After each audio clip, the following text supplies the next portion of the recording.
Become the Sermon, June 16th, 2024.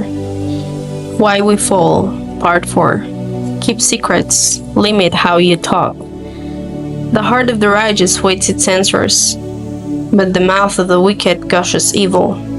Proverbs 15, verses 28. Our words have power. They can build up or tear down, heal or hurt.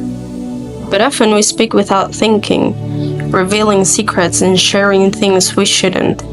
Just as Adam and Eve's careless words led to sin's entrance, our careless words can lead to harm and destruction. Let's learn to limit our words, keep secrets, and speak life-giving truth. May our words be few, wise, and seasoned with grace, and may we create a culture of trust, honor, and love. Amen.